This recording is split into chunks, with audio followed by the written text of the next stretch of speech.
Welcome. Tonight we're going to talk about gratitude. Gratitude is one more tool we can use in the emotional regulation or stress management series. And gratitude is just simply being aware of all of the blessings and all of the good things in your life. Practicing gratitude is important because it helps us focus on the positive. Our brains are kind of wired to focus on the negative in order to protect us so that we can notice what is maybe dangerous or harmful and avoid it, or move away from choices, negative events, and learn from mistakes. But our brains process positive and negative experiences very differently, and they tend to kind of ruminate on negative experiences. So by taking the effort to practice gratitude, we help our brains focus more on all of the positive things that are happening in our lives. There are actually a lot of studies showing that people who routinely practice gratitude experience more happiness. The reasoning behind this is thought to be that people who practice gratitude are better at focusing on positive experiences and kind of living in the moment of those and allowing their bodies to experience them. There are studies showing that practicing gratitude actually increases some of the positive neurotransmitters in your brain, such as dopamine and serotonin. Dopamine is associated with an event that feels good, and it's your body's way of saying, yes, I like that, let's do that again. And so your body tends to release dopamine during experiences that you enjoy in order to get you to practice those experiences again. Serotonin you probably have heard of in relationship to happiness, because depletions of serotonin are often related to depression, and often people with depression are treated with medications to help increase serotonin. So practicing gratitude is a good way to kind of boost those neurotransmitters in your brain.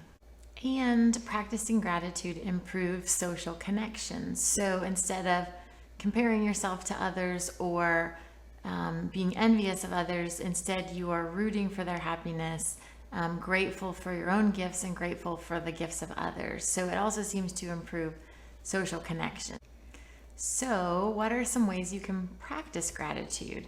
Well, it can be as simple as in the moment. You are going for a walk and you're hearing the birds chirp, or you're feeling the sun shine on your skin, and you just take a moment to kind of breathe it in and experience that moment. So being present in the moment, and maybe even saying to yourself, I'm grateful for this moment, or specifically naming the thing in the moment that you're grateful for. You can also make a list. So at the end of the day, before going to bed, listing some things you're grateful for, whether that's out loud in your mind or even keeping a gratitude journal, can be extremely helpful because it has dedicated time throughout the day where you are focusing on things you're grateful for. You can even get a gratitude buddy where you send an email saying a few things that you're thankful for that happen throughout the day. And it really does help you focus on all of the good things that happened.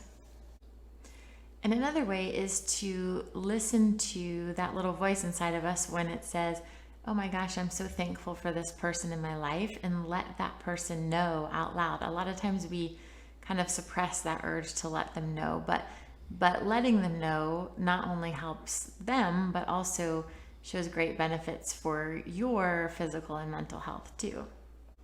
And if you're interested in learning more about gratitude and how it affects your brain and different ways you can practice gratitude, there are lots and lots of websites and teachers in this area. One website is gratefulness.org. Also, the Harvard Medical School has put out studies on gratitude. You may have heard of Deepak Chopra. The Chopra Center has information about gratitude. Rick Hansen talks about the power of gratitude. Lots and lots of great teachers in this area. And the HeartMath Institute also talks a lot about gratitude and how gratitude is one way we can move ourselves from experiencing depleting emotions to experiencing more rejuvenating emotions and moving our heart into a more coherent pattern. So, in summary, just a few moments each day of practicing gratitude can do quite a bit for our physical, emotional, and mental health.